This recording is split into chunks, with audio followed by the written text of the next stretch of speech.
What is up, everyone, and welcome back to another episode of the Somewhat Sports Podcast. My name is Chris, and I am joined by the titans of the industry, Damon Jurg. Fellas, how are we this week? As always, another day, another episode. Like I said last week and probably the week before too. Summer is almost over. We're gonna be it's about to be sweater weather here, assuming weather actually goes the way it should. But then again, considering the world in 2021 and in the Yeah, 2020s in general, not a guarantee. But assuming sweater weather is here, the summer may be over. But I think this is a good way to end off the Somewhat Sports Summer 2021, boys. We're ending off with a banger today. Listen, I'm not ready to give up on summer yet. I'm still in summer mode. It's very hot today in New York. Hot yesterday. Had a nice beach day. So I'm chilling today, and I'm ready to do this podcast. that's sweet. That's very sweet that you could fit us into your busy schedule there, Dame. Oh, shit. But you guys are right. You guys are right. We're gonna end off with a banger here on the Somewhat Sports Podcast because we are finally doing NFL standings predictions. Whoa, whoa, whoa, whoa, whoa, whoa. Who's getting a notification? Did a trade happen in Fantasy, Dame? Did I hear that? Nah. All right. Well, NFL standings predictions, NFL division predictions, whatever you want to, however you want to go by, division standings predictions. We're just doing NFL predictions. Now, we're going by division, by each conference. And, just a disclaimer. I'm joined by the two Titans who know more football than I do, so I will be giving my very amateur opinion on the standings here. So that just take that with a grain of salt. But yeah, pretty much this is what we're gonna do this whole episode, and I think it's gonna be pretty interesting. And I'm curious to hear you guys' thoughts on which teams are gonna be like a surprise, which teams are gonna be a disappointment, some dark horses, if you will. But yeah, are you guys ready to go? Let's do it. Yes, sir. Okay, so we're going to start off with the AFC. And of course, what we're going to start off at is the AFC East. Now, who should we start off with? Dame, Jurg, any of you guys want to start? Do you want me to go first since I have like the least knowledge amongst those three? We could just rotate for every division. Doesn't matter. Okay. I'll go. Should I go? You know what, Jurg? You start us first. You always start off with a banger. You always like start off hot. Yeah, let's start off well. Yeah. All right, well, if we're going to be going with the AFC East here first, we have to make mention of the team that won the AFC East last season for the first time in about a quarter century it was, give or take, and that is the Buffalo Bills. They made it to the AFC Championship game last year, and obviously when you have that kind of success, you want more. And for the Bills, obviously their goal this season is to try to make it to the Super Bowl like everyone and ultimately dethrone the Kansas City Chiefs who have run the AFC the last 2 years. And let's see how long they'll be running it. But obviously, Buffalo has a lot to say about that. So, boys, starting off, when it comes to the Buffalo Bills, obviously a lot of people are going to pick them as the favorites to repeat as AFC East Division champions. And I fall into that mindset as well. I think, Buffalo should be the favorite to win the division. I think they ultimately will. But I don't think it's as by wide of a margin as a lot of people want to make it out to be. While I think Buffalo is a good team here, if you start to pick apart the roster, there are a couple flaws here. Now, of course, when you have a MVP candidate, we're going to assume he's going to follow up last season's performance well in Josh Allen and continue to be an amazing player. You have a chance every single week, any given week, especially having that guy at the quarterback position. Of course, with Stephon Diggs proving to be one of the, you want to say top 2, top 3, top whatever wide receivers in the league last season, your offense is going to perform well on a weekly basis. But here are where my concerns begin for this team, and it is just the overall weapons that are around Josh Allen this season. In order to repeat this performance, he's going to have to prove that no matter what situation he's in, he can make the best of everything. And can Josh Allen do that with the weapons he has around him this season? It is a pretty shaky running back situation in Buffalo. We spoke about it, way back to the draft. We talked about how the Bills probably should have used, probably not their late first round pick, but at least maybe their second round pick on a running back, heck, even a third, or get a more quality caliber starting running back. Try to have done something to add more to the room there, and they didn't really. As of right now, I think a lot of people are still projecting Devin Singletary to be the starter again, and I like Devin Singletary personally, I really do, but he is ultimately. He had a disappointing sophomore season, I should say, and they're going to need him to bounce back this season. And aside from him, you have Dawson Knox there, who is a tight end a lot of people have high hopes on. He needs to have that breakout year now. I think he's also entering year 3, if not year 4, for himself. So the time is now for those two young guys to step up to help out Josh Allen. But what's everything around Stephon Diggs and Josh Allen going to look like, right? Because the number 2 and number 3 receiving options on this team are Emmanuel Sanders and Cole Beasley. Emmanuel Sanders is 34 years old. Cole Beasley is 32 years old. You're starting to reach ages on some of the weapons on this team. Like, okay, like obviously this season they'll be fine. It's more future years you wonder, but how are their bodies going to fare throughout the season, right? Because Emmanuel Sanders, it wasn't that many years ago. Not wasn't last season or year before. I want to say it was 2018, I think, where his season ended with an injury, and that very recently, back when he was 31, that has to be in the back of your mind. So if you're the Bills, how they're going to do offensively is going to be intriguing. I think ultimately Josh Allen makes up for it because if he can continue to show improvements in his game, they're going to be an offensive powerhouse potentially. We saw, shades of that last season in various games, including in this season finale last year. They hung like 50 points on the Miami Dolphins, was it? So this team has a chance to do that. And then I look at the defense. My biggest concern with the defense, it kind of stems back from when we did last year's playoffs, guys.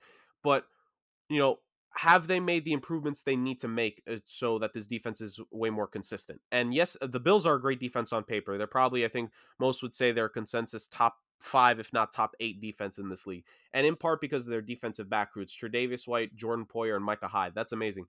But the key thing is going to be what the front 7 overall, but what do the front 4 do? Can they give you a more consistent pass rush than they did last season? Because late in the year, especially come the playoffs, I remember, at least for myself, I had some questions about the Bills in regards to what their front 4 was going to do at the line, because their sack production at times it was somewhat not consistent, as good as they ended up being, and their running defense was pretty poor as well. You remember the Indianapolis Colts, they were a throw or two away from knocking the Bills out in the wild card round because of the running game. So I think for the Buffalo Bills, while they are the favorites to win this division once again, and I of course fall into that category of picking them, they're not, like what the Patriots were for 20 years before them. It's not overwhelming. Like, yeah, they're going to have like 12, 13 wins and everyone else is going to have like 8. No, that's not the case. There's at least one other good team in the division that we'll get to shortly here, that could challenge them. But I think going into this,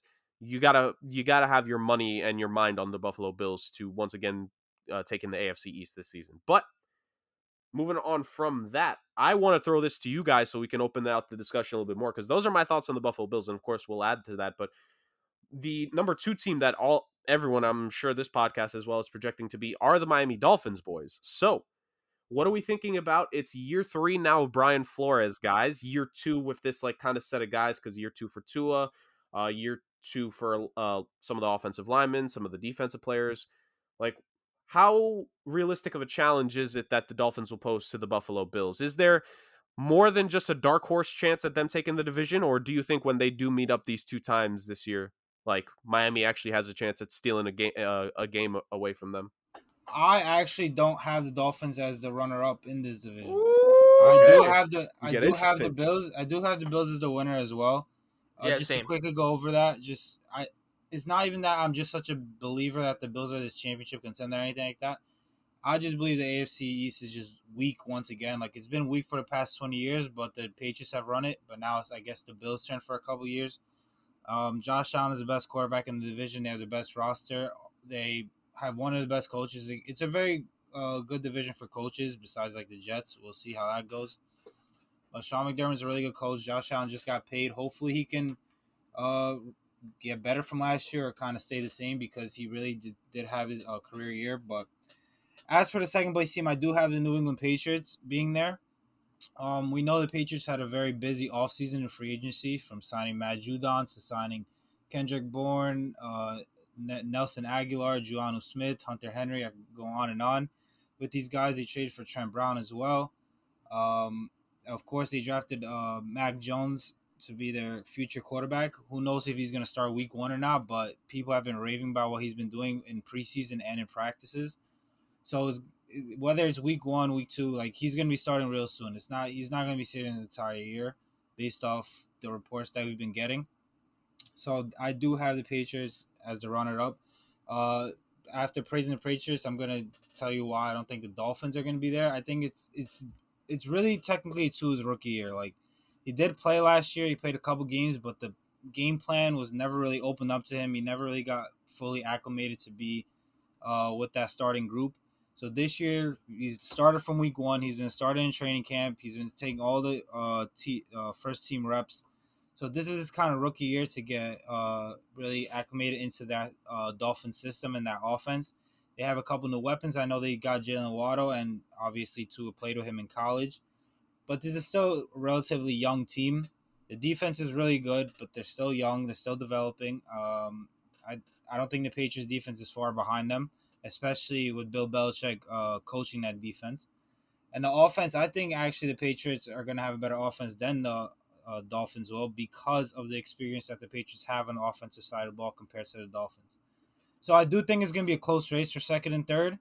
Maybe by a game or two, maybe that head-to-head will determine who's going to take that second place finish and maybe the second wild card or third wild card.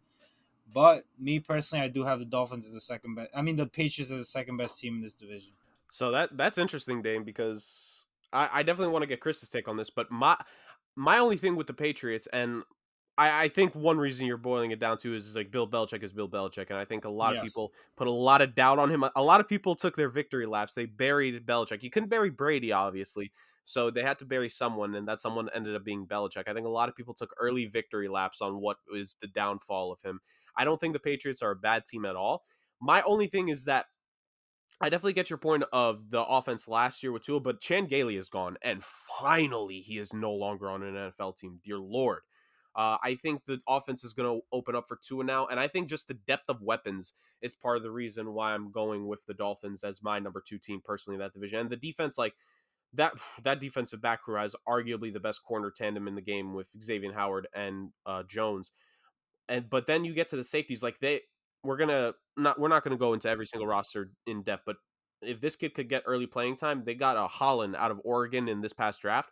Loved him as a pickup. He was one of my favorite selections in the draft, and the fact that Miami got him for Brian Flores to work with, like this team, just on paper, you think of the 10-win season last year that they had, just missing out on the playoffs. Like I think there's a motivation factor to that.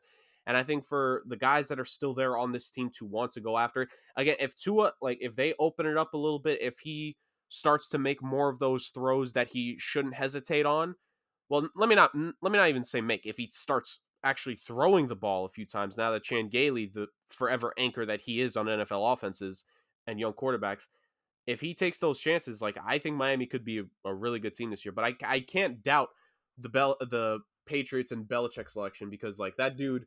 This is the exact kind of season, like this was LeBron after missing the playoffs and then winning the championship. And I think that's got a lot of people, including Chris, very scared right now.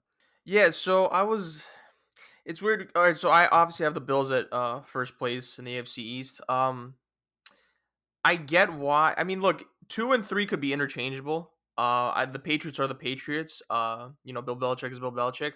They did add some weapons. I think they went heavy on the tight end position. I think they have a decent quarterback rotation now. Again, depending on if Cam Newton's stupid or not. Who knows how many games he'll miss because of his, non-desire to get the vaccine. But Mac Jones seems to be getting the momentum towards being the starting quarterback. So, and breaking news, that was today before we started recording. They traded for Sean Wade, I believe, which is, I don't know, I think a head scratcher for a lot of people towards the Ravens making that move. And I think people are kind of viewing this as a steal for the Patriots. So honestly, it's interchangeable. But I'm going to go with the Dolphins as second place. Like you guys kind of already stated why.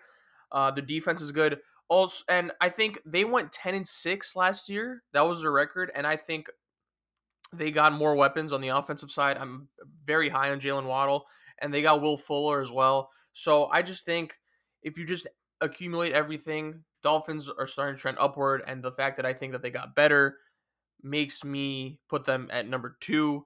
So yeah, I'm kind of on Jurg with this one where I have the Bills, Dolphins, and then Patriots. And then I think we could all agree, unfortunately, the Jets last place. I thought the Jets might have been one of those like dark horse decent teams that obviously they weren't going to make the playoffs, but they added some weapons via free agency and Corey Davis. They drafted really well in Elijah Moore, and they also drafted Elijah Vera Tucker. And I think the standout for them was going to be their defense, but Carl Lawson ruptured Achilles. They lose Vinny Curry to like this blood disease, I believe. And then Jared Davis is also out for a few weeks because of the ankle injury, I believe. So yeah, I think unfortunately the Jets took a massive hit in a otherwise pretty tough division. So yeah, that's basically what I have. Bills, Dolphins, Patriots, Jets. Jurg, I'm assuming you're the same. And then Damien, the only difference you have is that you have the Patriots second and then the Dolphins third. Any Yes. comments on this? No, I just hope Zach Wilson's really good. That's all I got to say about the Jets. I also did notice you said Josh Allen's the best quarterback in the AFC East. I'm going to let that slide because you didn't say Zach Wilson. All right, now we move on over to the AFC West. I'll start off here, boys. Yeah, I wonder why. A cousin of mine is in the Kansas City Chiefs. Patrick Mahomes, obviously leading that team. I don't need to speak a lot towards the Chiefs. I think we all have them as the consensus number one team in this division. Number two, I'm gonna go with the Los Angeles Chargers. I am very high on this team. I think Justin Herbert's one of the best quarterbacks in the NFL. They obviously have some pieces in Keenan Allen and Austin Eckler, but for me, they actually juiced up what they needed to juice, which is the offensive line. They signed Corey Linsley. They drafted Rashawn Slater. I know me and Jurg were pretty high on that pick. They signed Matt Feeler. I don't know if you guys could. Is that what his name is? Feeler, I think. Feeler. And then O'Day. I don't know how to pronounce the last name, Ibushi. But they obviously strengthened their offensive line, which is what they desperately needed to do last year because we saw the glaring hole in that end. And I think life will be a lot easier for Justin Herbert since they obviously strengthened that. And then third place, I got the Denver Broncos. They just named Teddy Bridgewater as their starting quarterback. I like Teddy Bridgewater, but again, it can't. How far can Teddy Bridgewater take you? I actually like a lot of the Broncos' weapons. I think I can speak for a lot of us. You got Jerry Jeudy, you got Noah Fant, you got Melvin Gordon, you got Cortland Sutton, and then they drafted Patrick Surtain, which obviously is a big plus for the defense. But again, I just can't see them being above the Chargers. And then fourth place, I think I'm pretty sure. Again, I don't know what your guys' number 2 and 3 is, but fourth place, I have the Raiders. I think we might be consensus for that. I don't trust Derek Carr. They have an awful O line. Their defense is, somewhat decent, but still mediocre. But all in all, for the Raiders, they actually do have some decent pieces. Especially in like each position. So I think Waller. I know Damien's going to speak highly of him at the tight end position. You got Ruggs, the wide receiver position, and then you got Josh Jacobs at the running back position. So they have like one guy at each position that's like really good in my opinion. But again, it's the Raiders. They don't necessarily know what they're doing. So for that reason, I have them last. So for my order, it's the Kansas City Chiefs at 1. Don't need to talk a lot about that. 2 Los Angeles Chargers, 3 Denver Broncos, 4 Las Vegas Raiders. Dame, talk to me. What do you got? I do have the same order, sadly, agreeing with you. But clear cut Chiefs number 1. There's not much to talk about. They're the reigning AFC champions. They brought back basically everybody. Mostly everyone's healthy. They obviously improved the offensive line massively with a bunch of free agent signings, trades, and in the draft as well. So that's going to help Patrick Mahomes a lot. If you want a nice lock of the year for a bet, Patrick Mahomes for MVP. Second being, I have the Chargers. Justin Herbert obviously showed great signs of being a franchise quarterback for them last year, knowing that he's going to start 5 minutes before the kickoff, coming in and almost beating the Chiefs and then building off that momentum for the rest of the year. This offseason, they went out and they signed Corey Linsley from the Packers for the center position. They went out in the draft and drafted offensive linemen to help protect Justin Herbert. You used to have Keenan Allen there. You have Austin Eckler. You have Mike Williams. The defense is solid. Like they still have their core guys to be a competitive team. That's probably going to be a wild card team. Where it became difficult for me is picking between the Broncos and the Raiders. Kind of picking between 2 trash teams. But I'm going to go with the Broncos over the Raiders because I just like the Broncos defense a lot better. And I actually do like the Broncos offense better as well, besides maybe the quarterback position, but everywhere else I'm kind of on the Broncos. I think they have better weapons with Cortland Sutton, Jerry Jeudy, Noah Fant, Melvin Gordon, Javonte Williams. And then do I think Teddy Bridgewater is going to start all 16 games? No. I think they're going to rotate between these guys based off who's struggling, who's not. But their defense, they added Kyle Fuller from the Bears this offseason. They drafted Patrick Surtain. You still have Von Miller. You still have Bradley Chubb. Like, this defense is stacked. And with Vic Fangio being a defensive coach, that obviously helps them as well. When you talk about the Raiders defense, I can't even name you like 5 players on that defense because of how bad they are. And obviously, we talked about this in previous podcasts, but like, their offensive line was one of the best, and they gave it all away this offseason. Like, and I don't know why. Like, it wasn't a cap situation. The guys weren't old. They weren't broken down. It's not like they were playing worse this year or something like that. It's really the mystery of the offseason with the Raiders, why they decided to decimate their offensive line. Maybe it's a problem between John Gruden and Derek Carr, like I mentioned. I don't know what it is, but it was really bad. They do have Josh Jacobs, but obviously there's something wrong with Josh Jacobs, or they're not as high as Josh Jacobs as many think, because they went out and signed Kenyon Drake to a pretty lucrative deal for a running back. And if you're obviously not bringing him in to be like, just in case Josh Jacobs gets hurt, like, you're gonna have a role for him because of all the money you paid for him. Derek Carr, like I said, I like him better than the Broncos quarterbacks, but he doesn't really have a true number one receiver.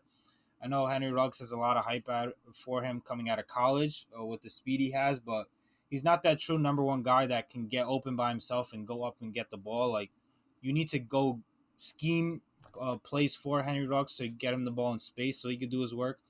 So I don't think that's enough for that offense to really be truly successful. Like, they do have Darren Waller, like I said, like Chris said. He's a probably top 3 tight end in the NFL, but when you don't have true number one receivers on the outside, there's going to be a lot of tension on Waller this season. So based off all that I said, I have the Chiefs, Chargers, Broncos, Raiders. Well, boys, let's complete the sweep of the AFC West. I have the same exact order: Chiefs, Chargers, Broncos, and Raiders. With the Chiefs, I know you guys didn't spend too much time. I'm not really going to spend much time. I will just say this. When the now former defending Super Bowl champions, but the back-to-back defending conference champions get significantly better and are able to, that should scare everyone else. Absolutely. It is the only question offensively in terms of how they'll perform is, can Mecole Hardman make that big jump this season and have a pretty good year? Maybe like push 800, 900 receiving yards, especially now with 17 games. Can he push that threshold to support Tyreek Hill and Travis Kelce more? And can Clyde Edwards-Helaire have like a really good second year? Because sometimes, like, if you notice this with running backs over the last couple seasons, like they tend to struggle in year 2. So can CEH, can he bounce back? Can he make sure that he continues to be a very significant support piece for this Kansas City Chiefs offense? But aside from that, this team that needed help, we saw how decimated the offensive line was in the Super Bowl. And what do? They sign Joe Thuney, and then they trade for Orlando Brown Jr. Like, the left side of your line is locked in for the next however many years they end up keeping those guys on the team. And then on the defense, still you have the pass rush there with Chris Jones. He'll always be good. Reed is going to be there. He's going to get freed up a lot. Like, because Chris Jones is there, so many of these other defensive linemen are going to get like one-on-one opportunities. One of these Chiefs D linemen and pass rushers are just going to have like a random 7-sack season because of Chris Jones's presence. And then you have the rest of the defense is the only concern with this team still. Like, there's good players on the team, and they'll play good on some weeks, but as we saw in the Super Bowl, they can get carved up. But at the same time, I don't think the defense, like, you don't have to worry about this team's defense until the playoffs come. Like, throughout the regular season, it'll be fine. They just need to hunker down for 3 to 4 games in the playoffs. That's going to be the time where we need to have like a true look at this defense. But not much deliberation here. They're going to be the AFC West champions again. And like Dame said, like I've when we eventually do our award predictions in the future, Patrick Mahomes is my guy for MVP, because like I've said it since they lost the Super Bowl. Like, MVP redemption season on the way. This dude is going to be out to just kill people. And yeah, just I think I'm just saying this off the top of my head before we look at every other division, but I feel that when it comes to everything else, the Chargers are the definitive number 2 team in this division. Justin Herbert is just so talented, and the weapons he's going to have around him. Austin Eckler is a great running back to have for both giving the ball to and also passing. So he's going to get like his 20, 25 touches a game. Keenan Allen is a great number 1 receiver that people still somehow underrate to this day. I don't get how. Mike Williams, he had a down couple years ever since the Chargers, that last playoff appearance they had with Rivers. He's been down ever since. Maybe him and Herbert being fully healthy together, maybe there's a connection that could be there, at least make Mike Williams be a great red zone target again. And then, like Chris said, like the biggest thing they had to do was focus up on some portions of the defense. but the offensive line. And Slater and the last 3 seasons alone, or no, excuse me, the last 2 off seasons, they've acquired Rashawn Slater, Matt Filer, Corey Linsley, and Brian Bulaga to help out that team. That's 4 your 5 offensive linemen you got the last 2 off seasons. Your rookie quarterback's now going to be pretty well protected. That's a must, honestly. And then the defense, honestly, they just need to be healthy. We need to see Joey Bosa healthy for a full regular season again. We need to see Derwin James healthy for a full regular season again. If those 2 guys are healthy, you have Pro Bowl / All-Pro caliber players on 2 of your 3 levels of defense. And I personally love the potential of the linebacking core on this team. They got 3 great young linebackers in Kenneth Murray, Kaiser White, and Uchenna Nwosu. If all 3 of those guys can put it together between this season and next, the Chargers linebacking core is going to be like up there in the league. I think like those 3 kids have a lot of potential. So when you consider all that, I think the Chargers are the definitive second team. It's just when the time comes, how serious of a playoff team are they? Will they be competing for the wild card at that point? And can Brendan Staley help this team where they faltered the most last season, which is like late game decision making? When it comes to the Broncos and the Raiders, like you guys said, I just think there are a couple things that make the Broncos better, and that's just competent organization. Barely ahead of the Raiders, but then again, that's not a high bar to jump. But I think Teddy Bridgewater, a lot of people are down on him, man. I don't think Teddy's that bad of a quarterback. I just don't. I think he's a pretty good QB. I think there's some talent there. And I think, like, out of training camp, I think he's the right first decision to make as the quarterback because of how steady he's always been. When he if he eventually underperforms this season, which who knows if it might happen. Like Dame said, I think we're going to see both guys for a significant portion of the season because Vic Fangio, he's fighting for his job at this point. So we're definitely going to see both quarterbacks in hopes that one of them can make it happen. I like the weapons on this team, not just in real life, but also for fantasy, but definitely for real life. I think Judy is bound to have a good year. Cortland Sutton, if he's healthy again this season, he's going to come back with a vengeance because he was out for dang near all of 2020. And then the defense here, there's talent at all levels. You have the pass rush led by Miller and Chubb. You have the defensive back crew, which goes like 6 deep between their corners and safeties. There's talent there. I think we all said this in weeks prior. If the Broncos had a real quarterback, like all due respect to say, but if they had a real quarterback, they would be a dangerous team to watch out for. But obviously they don't. So ultimately, that's what makes them fall out of favor for us. But not fall out to the point where we have them below the Raiders, because you don't have anyone below the Raiders. It just in general. This team, like Dame said, John Gruden took a couple sticks of dynamite and he just completely blew up that O-line. They lost 3 of their 5 starters from last year, and the 2 out of 5 they brought back. One of them is Richie Incognito. Take with that what you will. And like Dame said, the defense on this team, like I think there are solid pieces on it. Like there's a couple decent players. Yannick Ngakoue, I think, is a Raider, if I'm not mistaken. And I think from a year or 2 ago, Corey Littleton. Like there are decent players there, but none of it is going to add up to them being competitive for a full 17-game season. Poor Derek Carr, like I said, he's going to be on the witness protection program. Josh Jacobs is going to have literal welts on his body from the damage he takes. They paid Kenyon Drake because they know halfway through the season Josh Jacobs is going to end up on the IR because of what they did to that O-line. So ultimately, like the Raiders are just a joke for this season. And John Gruden, I think, correct me, Dame, I may be messed up. This either year 4 or 5, like they're going to be close to being halfway done with this John Gruden contract and another half decade of it remaining because they're never going to fire him because of the money situation there. So they're stuck with him. I don't even know if it's been 4 to 5 years, to be honest. I think it just seems like that because of how loud he is. It might be like 3 or something like that. It's a while.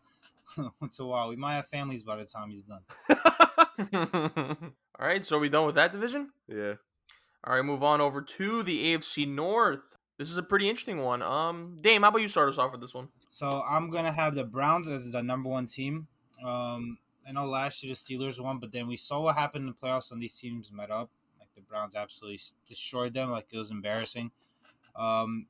Now coming back, I think Odell coming back off the injury. I think Odell's he's not gonna be prime Odell where he was on the Giants, but I do think he's gonna be a very productive receiver and one of the best in the league. The offensive line is still one of the best in the league. You have the best, the number 1 running back tandem in the entire league with Kareem Hunt and Nick Chubb. Baker Mayfield, I think, is going to take a step forward this year. He still hasn't got that contract that's Josh Allen from his draft class got. So I do think he's going to take another step forward. That defense is still absolutely elite. Myles Garrett, Denzel Ward. They just signed Josh Johnson from the Rams, an elite safety in the league. So overall, I just think they're going to be the best team. They're the most talented team in this division and maybe in the entire AFC outside of the Chiefs. I do have them winning this division. Where it gets tough for me was between 2 and 3, between the Ravens and the Steelers. I'm just never been big on the Steelers in general with Ben Roethlisberger, so I have the Ravens as the number 2 seed. With Lamar Jackson's kind of the same thing as Baker Mayfield. He hasn't got that contract that Josh Allen got, and they're in the same draft class. Although you can argue, since they got in the league, Lamar Jackson has been better than Josh Allen. So I do think Lamar Jackson gonna play with a chip on his shoulder, and I do think this organization has realized that maybe this running style of Lamar Jackson hasn't really worked out for them, and they need to change kind of the offense and pass the ball more. Um, Especially adding Rashad Bateman in the first round, the wide receiver. I know he's gonna be out for a few weeks to start the season, but I do think he was my favorite wide receiver coming out the draft. Like I didn't think he was gonna be the best one, like because of Jamar Chase and Devontae Smith. But personally, I do like him a lot. He gets open by himself. He doesn't need plays ran for him. That defense is of course crazy. Their secondary is crazy. Their defensive line is crazy. They have one of the best head coaches in the league, one of the best general managers. So if at the deadline they see a need, I'm sure they're gonna go and address it. So I have them over the Steelers. I'm not a big fan of Ben Roethlisberger. I know he's saying he's in the best shape of his life, blah, blah, blah. I've heard that so many times with so many different players. I'm not They believing said this last year too, didn't they? They said yeah, that they last probably year. did. Yeah, I hear every year, so I can't even. I'm just assuming they did. Ben Roethlisberger, I'm just sick and tired of it. That I'm not even gonna get into their wide receiver core. That's I'll save that for off podcast talks.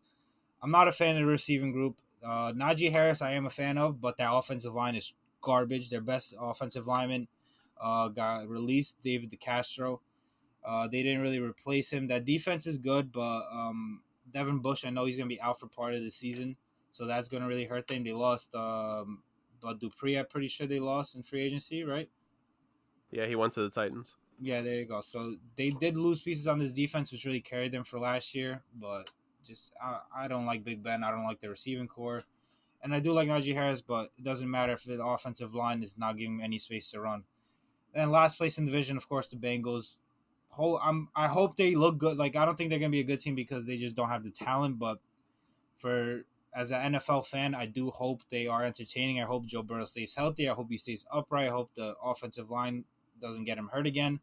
I hope like him and Jamar Chase have some crazy plays together, dating back to LSU. I hope they bring it to the NFL, but they're just not going to be a good team. They're not going to be in contending in this division. So that's how my 4 goes. All right. I guess I'll go next for this one, then we'll just close it off with Jurg. So I basically have the same order as Damien. I got the Browns at number 1. Like you said, the O-line's great. The defense is really good too. They also strengthened the defense with the prospects they drafted. Wuso Kormo, I think is his name, and then Greg Newsome, who I know Jurg is very high on. And then of course they have really good weapons, and OBJ's coming back. Nick Chubb, Jarvis Landry, Kareem Hunt. I think they'll be number 1 in this division. So I think they just excel in every aspect. So I got them at number 1. And then for Ravens, for second place, I got the Ravens. Like you guys said, like Damien said, Lamar Jackson.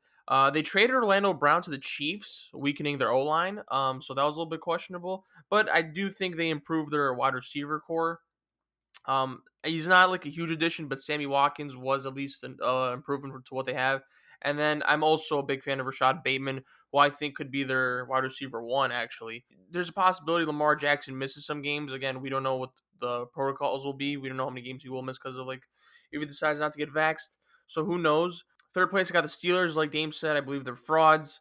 I like Najee Harris too, but again, O-line ass. So not much to say there. Even if the Steelers do overcome our expectations, do we have any faith in them in the playoffs? Nope. And then fourth place, I also have the Bengals. Biggest question is, will Joe Burrow be healthy? I don't necessarily know. I hope they don't rush him. He will be playing in, I think, their final preseason game. Look, their O-line is their O-line. I think we all know how their O-line is. It's the reason why Joe Burrow's the way he is. They drafted Jamar Chase instead of Penei Sewell, and right now, from what I'm hearing from reports, that Jamar Chase isn't looking as good as they thought he would be. But again, they also do have a bunch of offensive weapons as well, and Higgins and Mixon as well. So Bengals are along. They're a few steps behind, but I do think there are pieces in play for them. Now's not the right time, especially since their division is very top heavy. So I got Browns, Ravens, Steelers, and then Bengals. Jurg, bring us home. Once again, let's complete another sweep here, boys. I have the same exact order of Browns, Ravens, Steelers, and Bengals, I should say. Then again, they deserve to be called the Bungles after screwing up yet another first-round draft pick. So yeah, just running through the Browns. I was kind of iffy for a moment before because a couple years ago I was high on them. I think not. I think it was 2019 where I kind of rode the train. It's like yeah, they're gonna be first in the division. Why not? And then they just completely let all of us down, including me. So I was kind of, I was kind of hurt from that. But I'm gonna run with them again. I think this time Baker. I think he has something to prove. So I think he's gonna go out there and have a pretty good season. They have the weapons there for that with Hooper, Jarvis. If Odell can stay healthy, I think Odell can finally make a difference this year. I know we've been waiting for it, but I actually do think there's something there for this season where Odell can and him and Baker can finally find that connection that we've been waiting on them to have. And then the running back tandem of Chubb and Kareem Hunt, like it's just talent in that backfield, just pure talent that they're going to be together. And they extend Hunt's on his 2-year deal. Chubb was extended this offseason, if I'm not mistaken. Like those guys are going to be together for a while. They're going to be very helpful for Cleveland going forward. And then, like you guys said, like the key here that we're going to say for a few of these teams, like, and we mentioned it with the Chargers, with the Chiefs, we talked a little bit about it in the AFC East, but like this is the key here. The Browns' offensive line is the best in this division. Jedrick Wills proved to be a franchise caliber tackle last season, maybe not franchise caliber, but a definitive starting tackle in this game for sure. Jack Conklin was a very good pickup. They took him from Tennessee last offseason. He was big. And Joel Bitonio has been a constant presence on the Cleveland offensive line for quite a while now. He was there for the dark days, and now he gets to enjoy a little bit of success here with Cleveland. And then the defense. As long as Myles Garrett does not catch a global pandemic disease, and as long as he does not rip off a backup quarterback's helmet and try to bludgeon them in the head with it, he will play all 17 games and he will put up a defensive player of the year caliber season. And because of that, like I said with Chris Jones, like it's the case with Aaron Donald and a very small amount of guys in this league, his presence will help another defensive lineman on this team get close to a double-digit sack season. That's just how it goes. And they have Jadeveon Clowney there to help out with run stopping as well. He's a good run stopper, but his pass rush potentially to help out with Myles Garrett will be a plus. Defensively in this defensive back crew, like Chris said, they added Newsome in the draft, who I fell in love with late. I think he was a great pickup for them. I also think, him being there with Greedy Williams, who will get a chance to shine this year, potentially Grant Delpit, like a lot of LSU defensive players on this team in the defensive backcourt. But Denzel Ward being the number one corner, Red Wine as one of their safeties. This guy's going to alternate between linebacker and safety. Chris said his name. The last season's ACC Defensive Player of the Year, Jeremiah Uwosu-Koromoa. Like that kid, I was a massive fan of him in the draft. I think it was an outstanding pick that Cleveland got. And ultimately, I think there's a chance he could make an impact there for them in pass coverage in some way, shape, or form. Right? So I think there's talent there defensively. There are obvious talents offensively. They finally have a competent head coach, going back to last season. On the rookie year for the head coach that was had, like they're going to perform well, and ultimately I got them winning the division like you guys. Between Baltimore and Pittsburgh, like I've just fallen out of love with the Steelers for the past like 5 years now, and this may finally be the year where they truly topple, and I'm looking forward to it personally. To me, Lamar Jackson, he's going to have another quality season. He needs to take that next step. For us to believe the Ravens are a true Super Bowl contender, we can all agree. He needs to take that next step as a passer. He's only shown flashes of it. He needs to definitively show that in a situation, game on the line, his arm will for sure get it done. And when Rashad Bateman comes back, like you guys said, I think, Chris, I think you said it, Bateman, or one of you guys, I apologize. One of you guys. Me. Yeah, it was you who said that Bateman kind of needs to be that number one, No, and that's kind of him. It was me. No, it was me. all right. Well, you both share the sentiment. I know that. So Bateman, when he does come back, he kind of needs to be the number one because Marquise Brown cannot be the number one on a team. He just can't. And Sammy Watkins, like he hasn't put together has he? I think his lone 1,000-yard receiving season in his career was his first or second year in the league, if that. So. There's that. I will say this though: week 1 or week 2, you want to have Sammy Watkins in fantasy because he's going to have like 2 touchdowns for you, and then he'll disappear for the rest of the season. Copy. That's just a fact of life. Good waiver wire pickup, but the team offensively is decent. Yes, they lost Orlando Brown, but the thing is, they had to trade him because he outright said, "I'm not going to re-sign after next season," and they decided to get value quickly. and they're going to do what they can there. The defense still has, Marcus Peters and Marlon Humphrey leading the defensive back crew. Patrick Queen, the new leader in that linebacking core, and a solid defensive line, with the offensive line still being fine with Zeitler. Alejandro Villanueva, the former Steeler, now on them. Interesting, because the Steelers completely purged their O-line, just like the Raiders did. And then Ronnie Stanley, when he comes back, one of the best left tackles in the game. Like, Baltimore's good, second place without a doubt. They may even be first at the end of the season. Like, it wouldn't surprise me. Like, they are that talented. It's just we all believe that Cleveland, when you look at the rosters on paper right now, which is all we can do, like, Cleveland's roster should be the first seed. Like, yes, Baltimore's good, but there's just a couple factors that go against them, like Bateman being out to start the season. Pittsburgh, please let this be the year where they finally fall off. I'm so sick of Big Ben. I'm so sick of Mike Tomlin and people thinking he's actually that good of a coach when he's really not. And the rest of this team, I want them to lose. I want them to have like a 6-win season. They probably won't, but I have them as the third seed because, in all seriousness, Big Ben's arm is shot. He's done.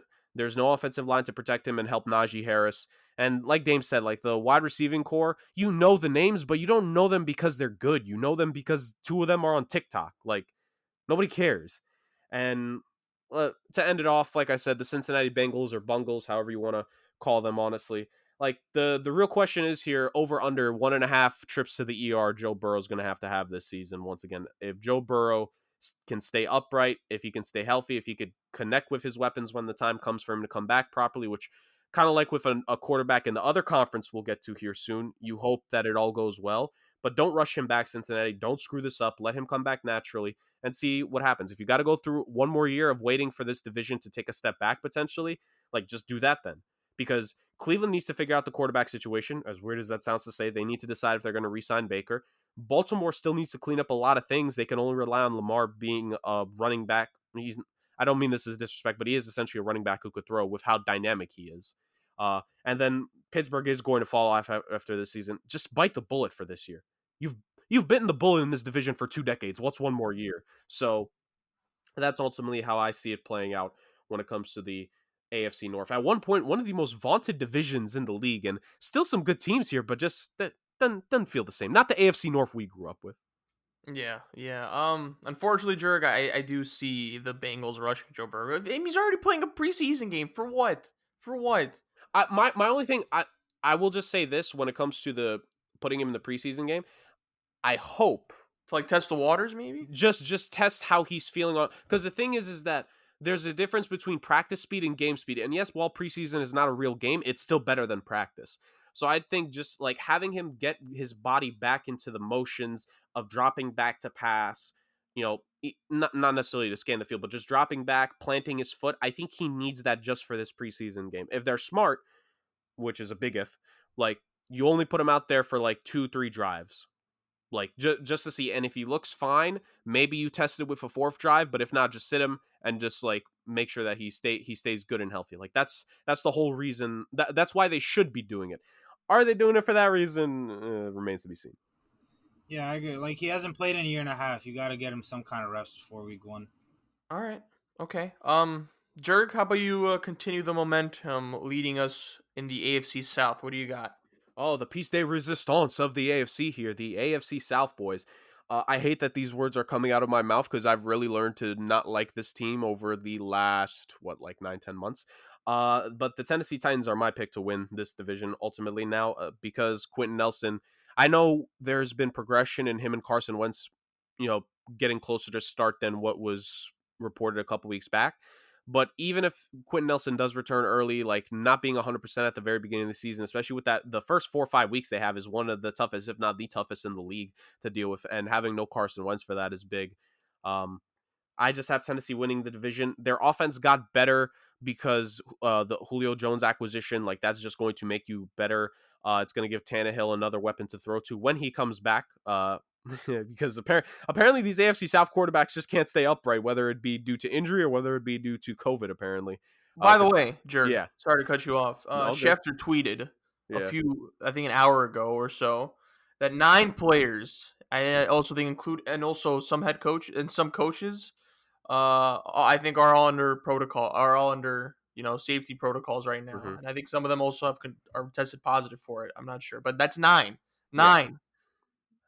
I'm like I don't want to pick them. This is my thing. I don't want to pick them because it's like they really annoyed me last season with this whole like they're the ones that ruined a game. Was it the Steelers game that they ruined with the scheduling last Yeah, season? yeah. And then they immediately like, oh, everyone wants to label us the bad guys. It's like you're the idiots who got it. What are you talking about? We're labeling you. You're so I listen. This is a pick that conflicts with me in so many ways, but I just think overall, once they get past these first 2 to 3 weeks, like the Titans' first third of the season is easier for them than the Colts, all things considered, because Tannehill will come back. I think he'll be fine again with AJ Brown and Julio Jones there. Derrick Henry doing his thing until Derrick Henry is confirmed for having a positive COVID case. Then that's where my tune will change for this team.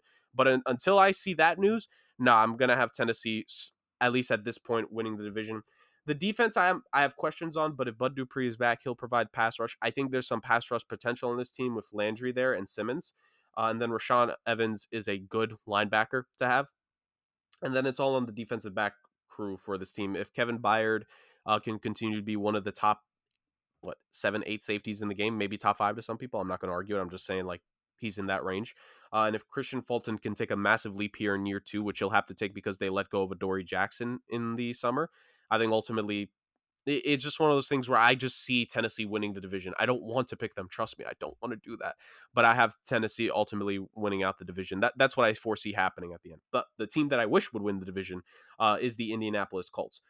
Some biases there because I'm a Pat McAfee guy. Carson Wentz missing the first, 4 or 5 games of the season is going to be difficult. I know there have been the recent reports that he's progressing, but I just don't think it's the smart thing to bring him back early from that. I think Frank Reich will be smart and see what they have in Jacob Eason. Jacob Eason, like how he performs here is really going to be the key. But let's be real here. This is a solid situation for Jacob Eason to come in. He's coming into a situation better than most rookie quarterbacks come in, to be honest. For his weapons, at least in the running back core, it's Jonathan Taylor, it's Marlon Mack, and it's Nyheim Hines. And then offensively to throw to, it's not the best skill position group, but T.Y. Hilton, Michael Pittman, Pascal, and Campbell, that's not terrible for like 4 options to throw to. And again, you have Frank Reich and his scheming there. That's going to help him out. That's pretty good there. And that offensive line, aside from Nelson, everyone else is healthy. The only question is who their left tackle is going to be. Can they hold it down after Costanza retired in the offseason? But I think that offensive line, still having one of the best O-lines in the game, is going to help whoever's going to be behind center. And then the defense there, DeForest Buckner is a beast, Darius Leonard and Bobby Okereke in the linebacking core. And then a couple solid defensive backs there. Xavier Rhodes had a bounce back year for himself in Indy. They're going to hope he can continue that. Kenny Moore is there. And this is just this is the definition of a well-coached, well-disciplined team who you may not know all the players on the roster that are starting, but they're going to perform well because the coach is going to put them in the right situation. So that's what makes me believe the Colts are the definitive second best team in this division. And heck, like I said, if either you guys have them as first, I'm not really going to argue it too much. I just somehow see Tennessee winning the division at the end. Like, just something in my mind foresees Tennessee getting this spot. I don't. It hurts to say these words, but it is just how I see it going. And then the last 2 teams, I think it's obvious. It's between Jacksonville and Houston. It's all about which team's quarterback is going to be there for them, because obviously in Houston, there's still a whole situation where their starter may not even be the guy, and so they'll need to rely on Tyrod Taylor. And then in Jacksonville, it's how good is Trevor Lawrence going to do in year 1 with the weapons he has.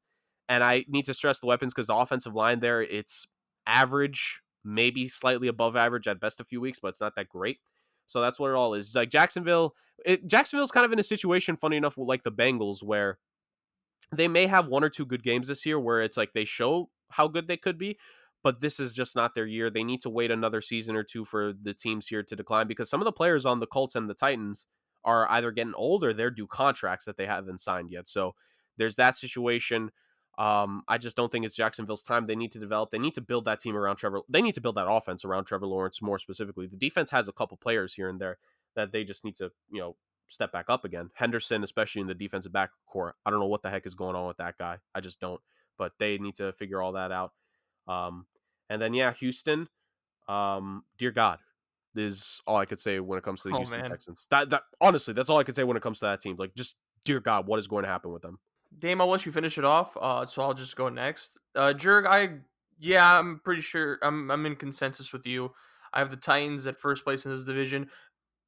hopefully, this might go south. Just like if these dudes actually play, there might be some delayed games. Certain players might not play, but if it all pans out like I think it would for them, I think they're consensus number one because I think their weapons are spectacular. Actually, I think Ryan Tannehill is a really good quarterback. They added Julio Jones. They have Derrick Henry, the God, and they have AJ Brown. So like on paper, they should be number one. If they don't end up being number one, it's on them. It's not because of anything else. It's just like if they decide to become responsible or not. Second place, of course, I also have the Colts. They have a very strong O line.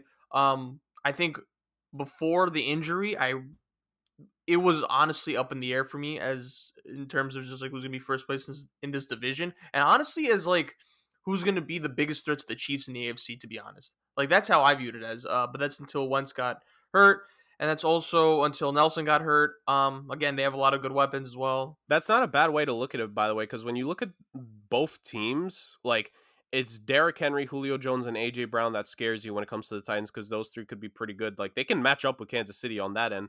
And then when it comes to the Colts defense, the Colts for the last 2 to 3 years have played Kansas City and have even beaten Kansas City in the regular season with this core, with this defense. So that's not a bad way to look at it, Chris. Well, thank you. Yeah, I mean, and I just thought that Wentz is their quarterback. I know Wentz has had his kind of like baggage with the Eagles, but I think Wentz is obviously huge improvement over Philip Rivers. So I'm like, okay, Wentz is like the missing piece now. And they have a lot of great weapons. You got T.Y. Hilton, you got Jonathan Taylor, and you got Michael Pittman Jr. So I'm like, okay, all the pieces are there. But of course, they got caught with the injury bug. They signed Eric Fisher, I believe. Um, that might be. I mean, that's obviously like a low risk, high reward because I know he got hurt last season. Is he even going to play the start of the season? I don't know if he is, but I think maybe he's still out. He got his injury pretty late last year. yeah, he did. He did. Yeah. So I guess he's like an insurance policy if you could consider that. So yeah, I mean, again, don't rush Wentz because I still think they're decent enough to be second place in this division without him, just because of everything else. Yeah, and like you said, Jurg. I mean, third place I got the Jaguars. Obviously, Trevor Lawrence, in my opinion, is generational. Travis Etienne is out for the season actually, so James Robinson might step up in that regard, but. Yeah, I mean the running back situation is a little weird. We didn't know what they were doing with that Etienne pick. Urban Meyer, I don't. I mean, I think it speaks for a decent amount of people. We don't necessarily know how he's going to adapt. I'm not the biggest fan of his. Jurg, I know you're a little suspect of his style and how he could adapt, but they did sign Marvin Jones. They signed Shaquille Griffin to a rather large contract. They also traded for Malcolm Brown, so they made these like pieces that like will obviously improve them in areas in which they were kind of bad last year. But again, it's not their time. You have your main piece. You have your franchise leader in Trevor Lawrence. It's going to take a bit, but I mean, it's got to start off somewhere. And since you have like, to say the least, a great player at your quarterback position, you're in good hands as of now. I mean, I guess the next step is to just, show some progress, which I'm pretty sure they will because they purposely tanked last season. And of course, last place Texans. We don't know what's going to happen with the whole Deshaun Watson dilemma. Their coach hiring, David Culley's his name, who is a wide receiver coach, and then they proceeded to sign like running backs like David Johnson and Mark Ingram. So I don't know. The Texans are all over the place, so that's pretty easy. So the totality of it, I got Titans 1, Colts 2, Jaguars 3, Texans 4. Dame, cap us off. Yeah, I got the same thing. But I'm gonna start from the bottom. Just the Houston Texans. It's just the worst roster in the NFL. To be honest, like no quarterback, no running backs, no offensive line, no receivers, no defense at all, no head coach, no general manager. Everything is absolute garbage. There's not one position you could be like, that's a position I'd want on my team, like that position group. So by far, they might go on 16, they might go 115. They're going to be the Jags or the Jets from last year, like no doubt about it.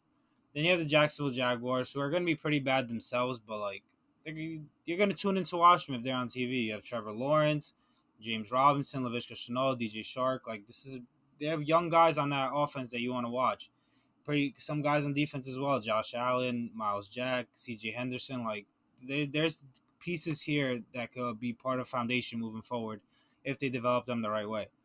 But still, they just don't have enough talent to be really competing with these guys, with these teams in the AFC, especially because their offensive line is that bad. Like Trevor Lawrence might not have this rookie of the year kind of season that many are expecting him to have because of the offensive line. Then it comes to the top. It's the Titans and the Colts. It's really tough. When they first got Carson Wentz, I had the Colts as the winner of this division, and this is also before Julio happened. But now with the injury to Carson Wentz, like although they are saying he's going to be ready either by week 1 or week 2, really early in the season, like it's a foot injury that I don't know if he needs surgery or not, but I do think foot injuries kind of nag throughout the season. This isn't something you could get fixed during the preseason and go straight into regular season without any problems throughout, especially with one extra game this season, 17 games. Like this is going to be something that's going to be nagging him throughout the season, whether it's going to keep him out of games or just kind of affect his performance during games. So that's why I would have the Colts second, because I do think this is going to be something that's going to be lingering throughout the year, and I don't think I have any trust in Eason or whoever their other backup is, Brissett, I think, to really lead them to be the winners of this division. And then you have the Titans. Like I know they have their little COVID outbreak now, but might as well get it over with before the season, right? So they have like 2 weeks before their season actually starts. They don't play on Thursday to start the season. They play on that Sunday, so they have enough time to kind of get over COVID and then recover from it. Maybe it'll affect them for the first 2 weeks of the season, but this is a pretty weak division in and of itself. I don't know if they play week 1, but in general, like you guys mentioned, they have a lot of weapons on the offense side of the ball, adding Julio Jones, A.J. Brown, Derrick Henry. Their offensive line is solid. Ryan Tannehill is solid. Ryan Tannehill isn't a guy who needs to go out there and be Patrick Mahomes and kind of carry his team to victory. Like, he just needs to be good or average, and this team is going to win a lot of football games. We'll see how they fare in the playoffs. Like, they do have this kind of team that can scrap out wins in the playoffs because Derrick Henry is like, I know it's kind of a hard term to use in football, but he really is a closer when it comes to closing out football games for the Tennessee Titans. Like, they have the lead in the fourth quarter. He's going to pound that rock. He's going to wear down a defense that's already tired from tackling from all game, and he's just going to run over them and close the game out. So that's how my AFC South goes. Okay. And Dame, to answer your question, so I think the Titans actually have a very tough first 3 games. They play the Cardinals week 1, the Seahawks week 2, and then the Colts week 3. So who knows? Maybe this will actually bite them in the ass.